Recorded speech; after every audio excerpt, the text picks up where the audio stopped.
اعوذ باللہ من الشیطان الرجیم بسم اللہ الرحمن الرحیم وَلَنُذِيقَنَّهُم مِّنَ الْعَذَابِ الْأَدْنَىٰ دُونَ الْعَذَابِ الْأَكْبَرِ لَعَلَّهُمْ يَرْجِعُونَ۔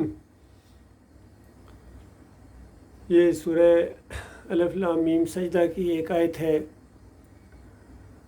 آج دنیا میں جو افراتفری ہے، پریشانیاں ہیں، جنگیں ہیں، نفرتیں ہیں، اللہ کے عذاب ہیں، اس کی ایک وجہ اللہ تعالیٰ بیان کرتا ہے، کیونکہ جب تک وجہ معلوم نہ ہو مسئلہ حل نہیں ہو سکتا ہے۔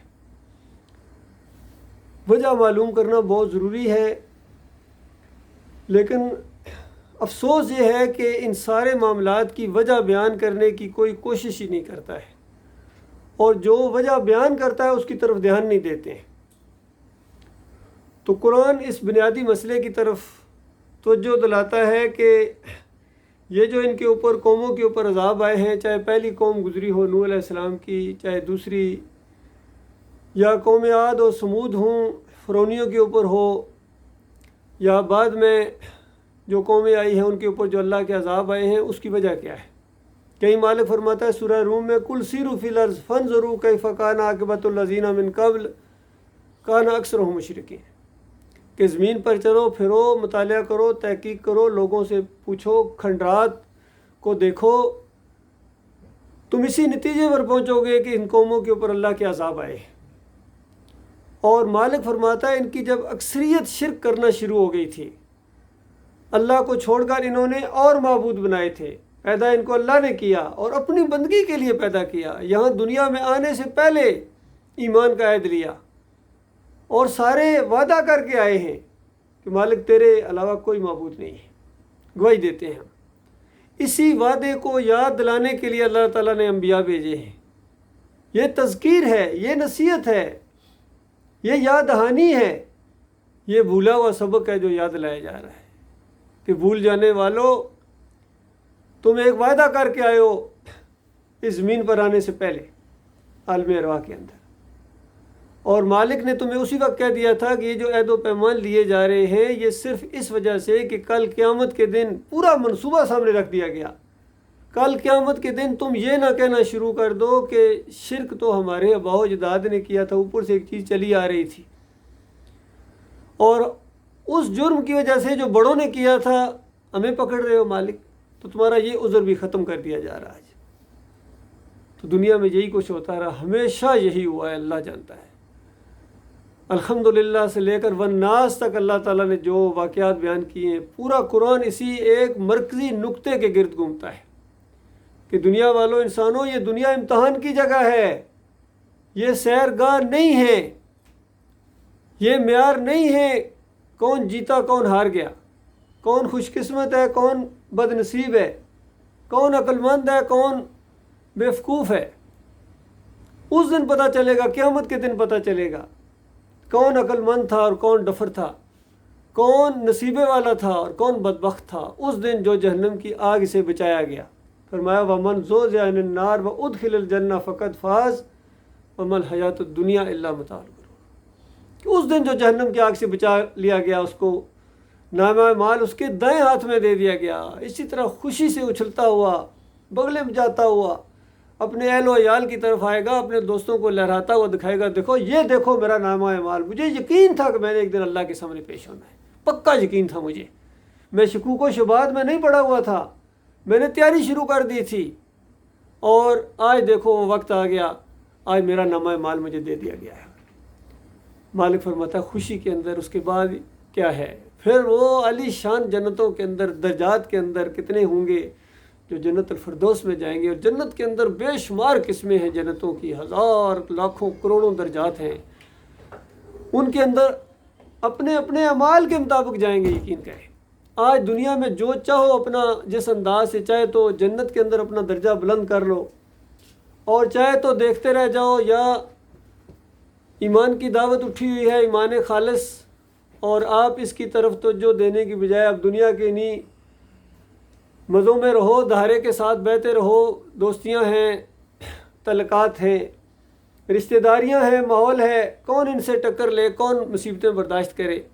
حالانکہ جو مصیبت بھی ایماندار کو، مومن کو اس دنیا میں اللہ کی وجہ سے آتی ہے، گویا وہ اپنا درجہ ایک بلند کرتا ہے قیامت کے دن، وہاں اپنے جنات کے اندر اضافہ کر رہا ہے۔ کوئی چیز جو اللہ کے لیے وہ عمل کرتا ہے اپنے ہی لیے کرتا ہے، کوئی چیز اللہ تعالیٰ اس کو اپنی طرف نہیں رکھے گا۔ نبی علیہ السلام نے فرمایا کہ اللہ فرماتا ہے کہ ابن آدم کے ہر عمل کا درجہ میں کم از کم 10 سے شروع کرتا ہوں۔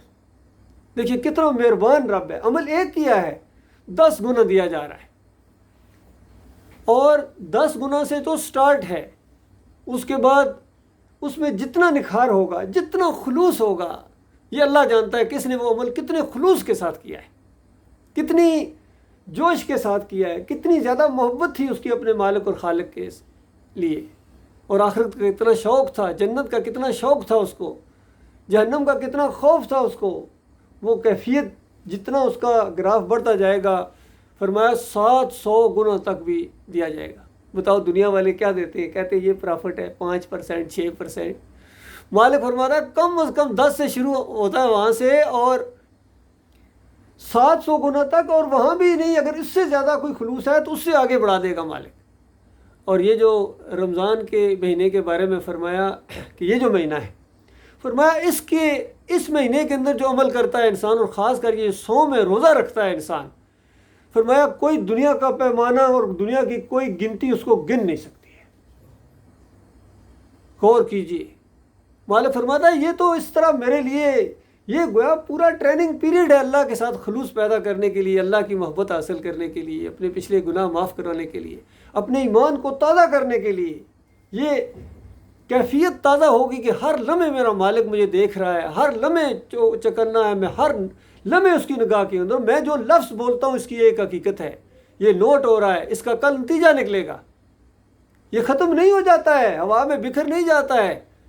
آج جو آپ نے اللہ کے لیے دعوت دی ہے، اللہ کی توحید بیان کرتے ہو، اللہ کی صفات بیان کرتے ہو، مالک کی دین کو قائم کرنے کے لیے کوشش کر رہے ہو، ایک ایک لمحہ لکھا جا رہا ہے، ایک ایک کوشش لکھی جا رہی ہے۔ اور جو اس کی مخالفت کر رہے ہیں، چاہے کسی درجے کی بھی مخالفت کریں، ہر ایک کے اپنے نصیب کی بات ہے۔ کوئی تو کھل کے سامنے آتے ہیں، کوئی درے پردہ ہوتے ہیں، کوئی اندر ہی اندر کڑتے رہتے ہیں۔ تو مالک ان دلوں کے حالوں کو بھی جاننے والا ہے، سب کو اپنے اس کے کیفیت کے مطابق آگے جا کے اپنے معاملات سے سابقہ پیش آئے گا۔ تو اس انداز سے یہ بات بتائی جا رہی ہے کہ ہر دور میں اسی طریقے سے ہوا ہے، اللہ کے عذاب آئے ہیں اور تم جانتے ہو کہ آئے ہیں، اور مالک فرماتا ہے ہم بتا رہے ہیں کیوں آئے ہیں، اس شرک کی وجہ سے آئی، ایسی شرک بری چیز ہے۔ اور آج امت مسلمہ کی عظیم اکثریت اسی شرک کے اندر چلی گئی۔ یہ مسئلہ ان کا ایسے نہیں ذلیل و خوار ہو رہے ہیں، ایسے نہیں ان کے اوپر اللہ کے عذاب آ رہے ہیں، چاہے جنگوں کی صورت میں ہوں، مہنگائی کی صورت میں ہوں، لڑائی جھگڑے کی صورت میں ہوں، اور ان کے آپس میں جھگڑے ہوں، اندر والا بھی مارتا ہے تو باہر والے بھی مارتے ہیں۔ یہ سب کچھ، چاہے کشمیر میں جو کچھ ہو رہا ہے، فلسطین میں جو کچھ ہو رہا ہے، پاک افغان جنگ شروع ہو گئی، اس کے اندر جو کچھ ہو رہا ہے، انڈیا کے ساتھ جو کچھ ہوا تھا، افغانستان میں اور یوکرین میں، یا جہاں بھی معاملات ہو رہے ہیں، اللہ کے عذاب چاہے طوفانوں کی شکل میں ہوں، زلزلے آئے ہوں، ایک ہی وجہ اللہ کے بندو، سب کچھ اللہ کے ہاتھ میں ہے، اس کے اختیار میں ہے۔ اس کا ذکر اللہ تعالیٰ نے اس آیت کے اندر کیا ہے۔ یہ میری بات نہیں ہے، یہ آپ کے اپنے رب کی بات ہے۔ فرمایا وَلَنُذِيقَنَّهُم مِّنَ الْعَذَابِ الْأَدْنَىٰ دُونَ الْعَذَابِ الْأَكْبَرِ۔ آپ اندازہ لگائے جس کو اللہ تعالیٰ اکبر کہے وہ کیا چیز ہوگی۔ اور یہ جو دنیا کے عذاب ہیں، یہ انسان حیران ہو جاتا ہے اس کے، ذرا دیکھو جب یہ میزائل گرتے ہیں یا زلزلے آتے ہیں، یا یہ جب سیلاب آئے تھے، کس طرح بلڈنگیں سویپ ہو گئے، شہر کس انداز سے طوفان آتے ہیں۔ جب اس کو مالک ادنا کہہ رہا ہے، یہ تو ہلکا ہے، اس سے آپ اندازہ لگائیں کہ وہ قیامت کا عذاب اور جہنم کا عذاب وہ کیا چیز ہوگی۔ فرمایا اس بڑے عذاب سے پہلے یہ جو دنیا کے عذاب آئے ہیں ان کے شرک کی وجہ سے، یہ اس لیے ہیں لَعَلَّهُمْ يَرْجِعُونَ، تاکہ یہ ہماری طرف رخ کریں، ہماری طرف پلٹیں، ہمارے بندے بن جائیں۔ اور یہ انسان ہے بدبخت، یہ اللہ کی طرف پلٹنے کے لیے تیار نہیں ہے۔ کوئی اپنے مسلک کی طرف پلٹتا ہے، کوئی اپنے پیر صاحب کی طرف پلٹتا ہے، کوئی اپنی قوم کی طرف پلٹتا ہے، ملک کی طرف پلٹتا ہے، ان کے اپنے اپنے عقیدے ہیں۔ کوئی اللہ کے ساتھ شریک ٹھہرایا ہے، اللہ کے بیٹے بنا رہا ہے، کوئی بیٹیاں بنا رہا ہے، کوئی اللہ کی ذات کے ٹکڑے بنا رہا ہے، اور کوئی پکاروں میں لگا ہوا ہے، اللہ کے علاوہ دوسروں کو پکار رہے ہیں، یا ابراہیم اگسنی، یا اسماعیل اگسنی، یا لات بابا، یا منات بابا، اور آج کے جو رائج الوقت شرک کے پکارے ہیں، یا علی مدد، یا رسول مدد، یا غوث مدد. پھر ان کی نظر و نیاز ہے، کوئی 11ویں سے خوش ہوتا ہے، کوئی 12ویں کسی کی جاتی ہے، کسی کے کنڈے بھرے جاتے ہیں، کسی کی پنڈارے پکائے جاتے ہیں، کسی کے واسطے وسیلے دیے جاتے ہیں، کوئی تعویذ گنڈا پہنے ہوئے، کوئی امام زامن پہنے ہوئے، سارے لگے ہوئے، کہیں نہ کہیں ہر ایک کہیں نہ کہیں لگا ہوا ہے. اور دین آج پوری طرح کاروبار کی شکل اختیار کر گیا ہے. دینداری نہیں ہے ان کے اندر، دکانداری ہے. پہچانو اللہ کے بندوں، اگر اب بھی تمہاری آنکھیں نہیں کھلیں گی تو پھر کب کھلیں گی؟ کبھی نہیں کھلیں گی. پھر یہ اللہ کے لیے نماز نہیں پڑھاتے ہیں، یہ پیسے کے لیے پڑھاتے ہیں، یہ تنخواہ لیتے ہیں، اجرتی ہیں. یہ اللہ کے لیے اذان نہیں دیتے ہیں، یہ اجرت لیتے ہیں. کوئی درہم کے لیے دیتا ہے، کوئی دینار کے لیے، کوئی ریال کے لیے، کوئی پیسوں کے لیے، کوئی ڈالر کے لیے. سارے کمائی کے اوپر اس کے اوپر انہوں نے اطاعت کر لیا. اللہ کے دین کو انہوں نے دکانداری کی شکل، دنیا داری کی شکل انہوں نے اپنا لیا. یہ آپ کے لیڈر ہیں، یہ کیسے تمہیں سچی بات بتائیں گے؟ ان کی معاش کا مسئلہ ہے. ایک بات اگر کسی مسجد کے اندر یہ اعلان کرے، کوئی شرک کے خلاف بولے صحیح طریقے سے، تو اگر انتظامیہ کے لوگ ہیں وہ شرک کے قائل ہیں تو اسی وقت اس کو نوٹس دے دیا جائے گا، چھٹی کر دیجیے، نیا مولوی صاحب بھرتی کر لیں گے اپنے مزاج کا. اس لیے آج یہ سارا معاملہ ہوا ہے. پھر اسی سورہ کے اندر مالک فرماتا ہے یہ جو اختلاف برپا ہو جاتا ہے، عام بندہ سوچتا ہے کہ آخر مسئلہ کیا ہے، اس کا کوئی حل کیا ہوگا، کس طرح، کون فیصلہ کون کرے گا، کون سچ ہے؟ کیوں سارے کہتے ہیں ہم سچے، فیصلہ کون کرے گا؟ تو مالک فرماتا ہے ان ربک ہوا یفصل بینہم یوم القیامت فیما کانوا فیہ یختلفون. جس چیز کا بھی اختلاف ہوا ہے دنیا کے اندر، مالک قیامت کے دن اس کا فیصلہ کر دے گا. یہ روکا ہوا ہے، فیصلے کا دن آنے والا ہے. امتحان کی جگہ ہے یہ. یہاں دنیا کے اندر راز نہیں کھولا جائے گا. یہاں اسی چیز کی تو آزمائش ہے کہ کون اللہ کا بندہ ہے اور کون بندوں کا بندہ ہے، اپنے نفس کا بندہ ہے، دنیا کا بندہ ہے، اور کون اللہ کا بندہ ہے. یہی تو چھٹی ہو رہی ہے. فیصلہ ہو جائے گا. پہلی دعوت جو اٹھی تھی، نوح علیہ السلام کہتے تھے کہ دیکھو ود، سوا، یعوس اور یعوق اور نصر کو نہ پکارو. سورہ نوح کے اندر ان کے نام آئے. 950 سال مالک فرماتا ہم اتنے جلدی فیصلہ نہیں کرتے ہیں، ہمارا ایک انداز ہے. 950 سال دعوت دی جاتی رہی، اور پھر مالک فرماتا ہے اللہ قلیل، چند لوگ ہیں جو کشتی میں بیٹھنے کے لائق تھے، باقی ساری قوم ایک طرف ہے. خود پیغمبر کی اپنی بیوی، اپنا بیٹا اپنے ساتھ نہیں ہے. اب کون فیصلہ کرے گا کہ سچا کون تھا؟ تعداد تو ایک طرف زیادہ ہے، تعداد کو دیکھنے والوں ایک طرف تعداد ہے، پوری قوم ہے، سچا کون ہے؟ کون فیصلہ کرے گا؟ قیامت کے دن فیصلہ ہو جائے گا. اسی انداز سے اصحاب کہف کا جو واقعہ ہے، چند لوگ ہیں، چند نوجوان ہیں، اپنی پوری قوم کے اندر ہیں. کہتے ہیں قوم کو کیا ہو گیا؟ پوری قوم اللہ کے علاوہ دوسروں کو الہ بنا بیٹھی ہے، کوئی دلیل نہیں دیتی، زمین اور آسمان کے مالک کو چھوڑ کر یہ اوروں کو پکارتے ہیں. بتائیے فیصلہ کون کرے گا؟ قیامت کے دن فیصلہ ہو جائے گا، سچا کون تھا، جھوٹا کون تھا. ابراہیم علیہ السلام اکیلے ہیں تعداد کو تانا دینے والوں. اس زمین پر ایک ایسا بھی وقت گزرا، ابراہیم علیہ السلام اکیلے ہیں، اکیلے کھڑے ہوئے ہیں کفر و شرک کے خلاف اس دور کے. اور دوسری طرف پوری قوم ہے، بڑے بڑے بادشاہ بھی ادھر ہیں، وزیر بھی ادھر ہیں، علماء ادھر ہیں، ساری قوم ایک طرف ہے اور ابراہیم علیہ السلام ایک طرف ہے. بتاؤ کون فیصلہ کرے گا، سچا کون تھا، جھوٹا کون تھا؟ قیامت کے دن فیصلہ ہو جائے گا. پھر ہمارے لیے آخری نبی محمد صلی اللہ علیہ وآلہ وسلم، یہ بھی اکیلے تھے، اکیلے اٹھے اللہ تعالیٰ نے اس ماحول کے اندر. وہ ایسی قوم تھی جو 360، وہاں ابراہیم علیہ السلام کی بھی مورتی تھی، جو اس سے پہلے شرک کے خلاف اٹھے تھے، انہی کی مورتی بنا کے انہی کو پوجنا شروع کر دیا. اسماعیل علیہ السلام کی مورتی تھی، لات منات حبل کی مورتیاں تھیں، پکاریں لگ رہی تھیں. اسی طریقے سے جس طرح آج پکاریں لگ رہی ہیں، وہاں بھی پکاریں لگ رہی تھی. اللہ تعالیٰ نے یہ قرآن نازل فرمایا ایسے ماحول کے اندر. بتاؤ ایک طرف پوری قوم ہے، سردار ہیں، بڑے بڑے قبیلے ہیں، اور ایک طرف اکیلے نبی علیہ السلام ہیں. پھر آہستہ آہستہ 1 سے 2، 2 سے 3 ہوتے چلے گئے، اور اللہ تعالیٰ نے اپنے منصوبے کو کس طرح پایا تکمیل تک پہنچایا، کیونکہ وہ بڑی طاقت والا ہے. وہ جس کے ساتھ ہو جائے. بڑی سادہ سا ایک ہے. مالک فرماتا بتاؤ اللہ تمہارے ساتھ ہے تو پھر تمہیں کوئی مغلوب نہیں کر سکتا ہے. بس پھر بتاؤ جو اس آیت کو مانتا ہے کیا پھر وہ تعداد کو دیکھے گا؟ جب اللہ تمہارے ساتھ ہے کوئی دنیا کی طاقت تمہیں مغلوب نہیں کر سکتی. کرنے دیں ان کو پروپیگنڈے، اپنی پوری فوجوں کو لے کے آ جائیں، اپنے پورے وسائل کو لے کے آ جائیں، جو مرضی کر لیں. مالک فرماتا اگر اللہ تمہارے ساتھ ہے تو پھر کوئی تمہیں مغلوب نہیں کر سکتا ہے. اور یہ بھی سوچو کہ اگر اللہ تمہیں چھوڑ دے تو پھر کون تمہیں بچائے گا؟ کون تمہارا سہارا بنے گا؟ کس کی دامن میں جا کے پناہ لوگے؟ تو یہ معاملہ اللہ کے بندو، اللہ کے ساتھ چمٹ جاؤ، یعنی اللہ کے دین کے ساتھ چمٹ جاؤ. وسائل کو نہ دیکھو، تعداد کو نہ دیکھو. اور یہ مالک کا مطالبہ ہے.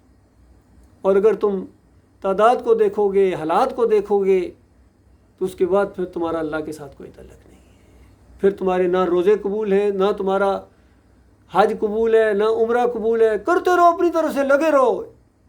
اور جب قیامت کے دن فیصلہ سنو گے تو تمہارا سینہ غم و غصہ سے پھٹ جائے گا. اس وقت لعنتیں بھیجو گے اپنے اکابرین کے اوپر، اپنے مولویوں کے اوپر، اپنے پیروں کے اوپر، اپنے افسروں کے اوپر، اپنے بادشاہوں کے اوپر لعنتیں بھیجو گے اور کہو گے کہ یا اللہ ایک دفعہ ہمیں دنیا میں بھیج دے تو اس کے بعد آپ دیکھیں کہ ہم ان کو اپنے پاؤں کے نیچے رون دیں گے. آج کہتے ہیں ہمارے حضرت کو کچھ نہیں کہنا، ہمارے امیر محترم کو کچھ نہیں کہنا، ہمارے اکابرین ہیں، ان کے خلاف اگر آپ بولے تو اس کے بعد ہم نہیں یا تم نہیں. اس انداز سے رگیں پھول جاتی ہیں ان کی. اور وہاں اللہ سے فریادیں کریں گے کہ یا اللہ انہوں نے ہمیں گمراہ کیا ہے. کبھی کہیں گے ان کو براہ راست مخاطب کر کے جب یہ دکھائے جائیں گے تو کہیں گے ظالموں تم نہ ہوتے تو ہم مومن ہوتے.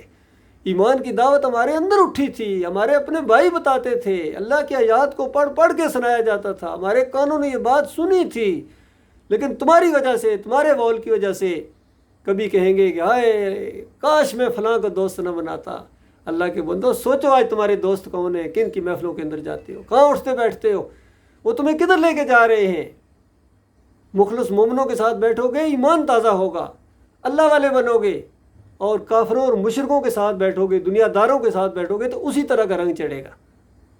اور اس کے بعد یہ دور آ جائے گا، یہ وقت آئے گا یقین کی جو پتہ بھی نہیں چلے گا اور وقت آ جائے گا. یہ ابھی ہم یہاں بیٹھے یہ باتیں کر رہے ہیں، کتنے ہم ابھی بیان سنتے ہیں. کچھ لوگ اس طرح کی تقریریں کرتے تھے، آج ہم دنیا کے اندر موجود نہیں ہیں. ہم بھی یہاں ہمیشہ نہیں رہیں گے، ہمیشہ یہ درس نہیں ہوتے رہیں گے، یہ واضح و نصیحت ہمیشہ نہیں ہوتی رہے گی. ایک دن یہ پریکٹیکلی اپنی آنکھوں سے دیکھو گے جو آج قرآن کی بات آپ کے سامنے لائی جا رہی ہے. فرمایا سب فیصلہ اللہ تعالیٰ کر دے گا. اور پھر حیرانگی کے ساتھ پوچھتے تھے اچھا اگر یہ معاملہ ہے تو بتاؤ کب ہوگا، جلدی کیوں نہیں ہو رہا ہے؟ بتایا گیا کل ان کو کہو، یہ کہتے ہیں وَيَقُولُونَ مَتَىٰ هَٰذَا الْفَتْحُ إِن كُنتُمْ صَادِقِينَ. اچھا اتنی بڑی بات تم نے کہہ دی، سچے ہو گئے تو پھر بتاؤ یہ ہوگا کب؟ یہ جو ڈراوا دے رہے ہو تو وہ جہاز کب لنگر انداز ہوگا، کچھ ہمیں بھی تو بتاؤ. بتایا کل ان کو کہو یوم الفتح لا ينفع الذین کفروا ایمانہم. فیصلے کے دن، قیامت کے دن انکاریوں کا ایمان اس وقت تو مان جاؤ گے. وہ دنیا میں انسان جب موت کا فرشتہ دیکھتا ہے تو سارے گھٹنے ٹیک دیتا ہے. اس وقت کا ماننا نہیں ہے. اور قیامت کے دن چیخو گے چلاؤ گے ہمیشہ، اس وقت کا ماننا نہیں ہوگا. فرمایا انکاریوں کا ایمان اس دن ذرہ برابر کام نہیں آیا جائے گا. ولا ہم ینظرون، اور ذرہ برابر ان کو کہیں سے مدد نہیں ملے گی کہ ان سے کوئی ان کا حامی عناصر کوئی ان کے اوپر نہیں ہوگا. بھائی بھائی سے بھاگے گا، باپ بیٹے سے بھاگے گا، پیر مرید سے بھاگے گا، مرید پیر سے بھاگے گا، شاگرد استادوں سے بھاگیں گے، اپنے رشتہ دار ایک دوسرے کو منہ نہیں لگائیں گے. اس وقت یہ سارے رشتے ناطے ٹوٹ جائیں گے. نہ بڑی چودراہٹ قائم آئے گی، نہ سرداری کام آئے گی، نہ پیسہ اور نہ کوئی دنیا کا جو سٹیٹس تھا، کوئی چیز وہاں کام نہیں آنے والی ہے. اور وہاں اس دن مخلص مومن جو ہوں گے جن کا آج ایمان کی بنیاد پر آپس میں بھائی چارہ بنا ہے. مومن بھائی بھائی یہ یاد رکھیے، یہ بھائی بھائی کا جو لفظ ہے اللہ تعالیٰ نے پورے قرآن کے اندر مخلص مومنوں کے لیے استعمال کیا ہے. یہ مومن آپس میں بھائی بھائی ہیں. باقی سارے جو ہیں وہ آپس میں رشتہ دار تو ہو سکتے ہیں لیکن بھائی نہیں ہو سکتے ہیں. وہ جو کسی نے کہا کہ آ رہی ہے چاہے یوسف سے صدا، بھائی تو یہاں بہت ہیں لیکن دوست کوئی نہیں ہے. وہ جو دوست بھائی چارہ ہوتا ہے وہ اصل ایمان کا جو رشتہ ہوتا ہے وہ قائم رہے گا متقیوں کا، باقی سارے ایک دوسرے کے دشمن بن جائیں گے۔ فرمایا فَأَعْرِضْ عَنْهُمْ وَانْتَظِرْ إِنَّهُمْ مُنْتَظِرُونَ، بات تو پہنچا دی گئی، مناسب بات ہو چکی، دلائل سے بات ہو چکی، اب اس کے بعد کیا ہے؟ اب انتظار کرو۔ نبی علیہ السلام کو کہا جا رہا ہے اب ان کو کہو انتظار کرو، اور اس کے بعد میں بھی تمہارے ساتھ منتظر ہوں، کیونکہ اللہ کی بات بڑی سادہ ہے، سمجھ میں آنے والی ہے۔ اس میں کون سی ایسی راکٹ سائنس ہے جو سمجھ نہیں آتی کہ اپنے رب کے بندے بن جاؤ، اپنے اکیلے مالک کے فرما بردار بن جاؤ، اللہ کی نافرمانی نہ کرو۔ یہ اللہ کی نافرمانی تمہارے خلاف جائے گی، اور اس مہینے کے اندر تو یہ فرما برداری کی پریکٹس ہے، اور ہے یہ مومنوں کے لیے، یاد رکھیے، یہ مشرکوں کے لیے نہیں ہے۔ فرمایا یا ایھا الذین آمنوا کتب علیکم الصیام، مومنوں تمہارے لیے ہے جو مانتے ہو، کفر و شرک سے تم نے اپنے آپ کو نکالا ہے، نہ معاشرے کی پرواہ کی، نہ رسم و رواج کو دیکھا، کسی چیز کو تم نے نہیں دیکھا ہے، کسی چیز سے تم متاثر نہیں ہوتے ہو سوائے اپنے مالک کے، اپنے رب کی باتوں سے تم متاثر ہوئے ہو۔ اور ایک پکار لگائی گئی کہ آمنوا بربکم، تم اپنے رب کے اوپر ایمان لے آؤ، تو تم ایمان لے آئے ہو، باقی دیکھتے رہے، سوچتے رہے، تم نے اپنے مالک کا راستہ اختیار کر لیا۔ اور جیسا انہوں نے اپنے رب کا راستہ اختیار کیا، اور یہاں سے اوپر فرشتوں کے ذریعے بھی اعمال جاتے ہیں، اور اللہ تعالیٰ خود بھی فرشتوں کو بتاتا ہے یہ دیکھو میرے بندے، اور وہ فرشتے جنہوں نے عرش کو اٹھایا ہوا ہے، اور جو قریب ترین جو وہاں طواف کر رہے ہیں، وہ بلک بلک کر ان مومنوں کے لیے دعائیں کرتے ہیں، مالک ان کو معاف کر دے، انہوں نے تیرا راستہ اختیار کر لیا ہے، ان کے لیے دعائیں کرتے ہیں، یاد رکھیے۔ اور دوسری جگہ آتا ہے کہ ان کافروں مشرکوں کے لیے لعنت بھیج دے۔ یہ نظام چل رہا ہے اللہ کے بندوں۔ آج اگر اکیلا پن ہے تو یہ اللہ تعالیٰ نے جو بتایا ہے کہ تم اکیلے نہیں ہو، تمہارے ساتھ تمہارے یہ جو ہم عقیدہ گویا یہ فرشتے ہیں، یہ بھی تمہارے ساتھ ایسا لگاؤ رکھتے ہیں، تمہارے لیے اس طرح دعائیں کرتے ہیں کہ اللہ ان کو معاف کر دے، ان کے آباء و اجداد میں سے بھی جو مومن گزرا یا اللہ اس کو بھی معاف کر دے، اس کی نسلوں میں سے جو مومن آئے گا اس کو معاف کر دے، یا اللہ ان کو جہنم کی آگ سے بچا لے، یا اللہ ان کو جنتوں کے اندر جن کا تو نے وعدہ کیا ان کے اندر بلند درجات عطا فرما۔ اس انداز سے لگے رہتے ہیں، ہر وقت لگے رہتے ہیں، مومنوں کے لیے دعائیں کرتے رہتے ہیں اللہ کے بندوں۔ اس مہینے کی برکتوں کو پہچانو میرے پیارے بھائیوں، یہ دعوت توحید کی دعوت اٹھی ہے، اللہ تعالیٰ کے فضل و کرم کے ساتھ اٹھی ہے، ورنہ یہ اسی طرح کتاب کے اندر بند رہتی، ہمیں پتہ بھی نہ چلتا، ہمیں ہوا بھی نہ لگتی۔ کتنی آج انسان ہیں یہاں دنیا کے اندر، اپنے دنیا کے اندر لگے ہوئے ہیں، ان کو پتہ بھی نہیں ہے اس کا کتنے ہیں، کوئی مورتی کا پجاری ہے، کوئی قبروں کا پجاری ہے، کوئی مزار کا پجاری ہے، کوئی مسلک کا پجاری ہے، کوئی پیر صاحب کا پجاری ہے، سارے لگے ہیں اپنی اپنی جگہ۔ اور اسی ماحول کے اندر اللہ تعالیٰ نے آپ کو ایمان خالص کی یہ دعوت قبول کرنے کا موقع ملا ہے، اس کو پھیلاؤ، اس کے لیے جیو۔ اگر اس کے علاوہ جینے کا شوق ہے تو یقین کیجئے پھر ایمان خالص نہیں ہے۔ اس ایمان کے لیے جینے کا شوق ہونا چاہیے، اور اس کے لیے مرنے کا بھی شوق ہونا چاہیے۔ یہ نہیں صرف جینے کا ہی شوق ہے نا، اس کے لیے مرنے کا بھی شوق ہونا چاہیے۔ اللہ جانتا ہے جو اس راستے میں مر جاتا ہے وہ اصلی شہید ہے۔ باقی جنگوں کے اندر کبھی کہتے ہیں انڈیا کے ساتھ، وہ انڈیا والے مارے گئے اور ادھر والے شہید ہو گئے، اور اب کیا ہوگا افغانستان والے، اور ان کا کیا بنے گا؟ سارے کلمہ پڑھتے ہیں لا الہ الا اللہ محمد رسول اللہ، لیکن وہ ایمان جو قرآن کا ایمان ہے اس کے سارے انکاری ہیں۔ لاکھوں کروڑوں میں کوئی ایک ہو جو ایمان خالص ہو، ورنہ اگر پہلے صفحے کا ان کا ٹیسٹ لیا جائے کہ پہلے صفحے کے انکاری ہیں، جو ایاک نعبد و ایاک نستعین کڑاکے کی توحید کی آیت آتی ہے کہ اللہ تیری عبادت کرتا ہوں، تجھ سے مدد مانگتا ہوں۔ آج یہ جنگیں لڑتے ہیں نعرہ حیدری یا علی مدد لگا کے، اندازہ حملہ کرتے ہیں نعرہ حیدری لگا کے، پہلے صفحے کے انکاری۔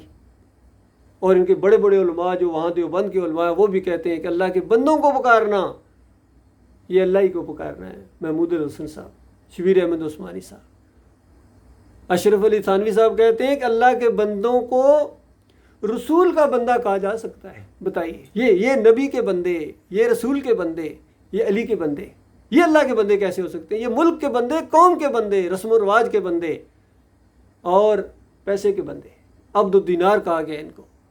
یہ معاملہ ہے اللہ کے بندوں، چند دنوں کا یہ معاملہ ہے۔ اللہ تعالیٰ سے دعا ہے مالک اس ایمان کے اندر اور نکھار لائے، اور جہاں جہاں تک یہ آواز پہنچے، کیونکہ اب یہ دعوت رکڑا کے ساتھ ویڈیوز کی شکل میں بھی آنا شروع ہوگی۔ پہلے تو صرف آواز آتی تھی، اب آنکھوں میں آنکھیں ڈال کر دعوت دیتا ہے کہ تمہاری کوئی حیثیت نہیں ہے جب تک تم قرآن کے اوپر عمل نہ کرو، جب تک تم شرک نہ چھوڑو، اور ان مسلکوں کو نہ چھوڑو، بریلویت کو نہ چھوڑو، دیوبندیت کو نہ چھوڑو، اہل حدیثیت کو نہ چھوڑو، اور ان سارے شیطانی ٹولوں کو نہ چھوڑو، اور مومنوں کے اندر شامل نہ ہو جب تک، جہاں تک یہ آواز پہنچے، ایمان کی آواز پہنچے اور اگر آپ کو اچھی نہیں لگے، یہ کریکٹیریا ہے۔ مالک فرماتا ہے ان کے سامنے اگر توحید بیان کی جائے، اللہ اکیلے کا ذکر کیا جائے، ان کا دل کڑنا شروع ہو جاتا ہے۔ یہ موٹی نشانی اللہ تعالیٰ نے بیان کی ہے کہ توحید بیان تو کرو، پھر پتہ چلے گا نا مومن کون اور مشرک کون ہے۔ توحید بیان ہوگی اور کھلی ننگی اریاں دعوت جب تک نہیں سامنے آئے گی، اللہ کے بندوں مسئلہ سمجھ ہی نہیں آئے گا آپ کو۔ کفر پہ طاغوت کرنا پڑے گا جنہوں نے ایمان کو بگاڑا ہے، جنہوں نے یہاں تک قوم کو پہنچایا ہے، قبر پرست بنایا ہے، مزار پرست بنایا ہے، گنبد پرست بنایا ہے۔ یہ ہے اصل مجرم۔ جب تک ان کا سر نہیں کچلا جائے گا تب تک ایمان کی بات نہیں سمجھ آئے گی، اور پھر پتہ چلے گا دو گروہوں کے اندر یہ قوم تبدیل ہو جائے گی۔ یہ ہوتا ہے جب توحید کی دعوت اٹھتی ہے، ایک طرف اللہ کے ماننے والے، توحید والے، خالص ایمان والے، اور دوسری طرف باباؤں اور کاکاؤں کے بیچاری، ان کے درمیان جب ٹھنتی ہے پھر اللہ کی مدد آتی ہے، پھر فرشتے آتے ہیں۔ اور اگر ایمان خالص نہ ہو تو دونوں طرف سے جو مرتے جائیں گے آگ میں، کوئی کاکا کا پجاری ہے، کوئی مزار شریف کا پجاری ہے، کوئی داتا دربار چڑھاوے چڑھانے والا ہے، کوئی عرس اور میلے کرنے والا ہے، تو بتاؤ ان کے لیے سوال ہی پیدا نہیں ہوتا ہے۔ یہ مختصر سی بات ہے، اللہ کے بندو تھوڑی بات کو زیادہ سمجھو اور پھر خود قرآن کا مطالعہ کرو۔ اس مہینے کے اندر کتاب نازل ہوئی ہے، یہ صرف نہیں بھائی اتنے ختم کر لیے، جتنے تیز تیز پڑھتے جاؤ، پتہ ہی کوئی نہیں، ایک ایک بات کے اوپر غور کرو۔ یہ وہ کتاب ہے جس نے مکہ کے اندر کھلبلی مچائی تھی، یہ وہ کتاب ہے۔ آج اس کتاب کو سننے والے کو نہ پیش کرنے والے اس پر غور ہی نہیں کرتے، اس کو بیچتے ہیں، اس پر اجرت لیتے ہیں، بس صرف دفتروں کے اندر یا عدالتوں کے اندر قسمیں اٹھانے کے لیے۔ جب یہ قوم اللہ کی کتاب کی طرف پلٹے گی پھر آپ دیکھیں گے رنگ جام بدلی ہوگا۔ قولی ھذا استغفر اللہ لی ولکم ولسائر المسلمین۔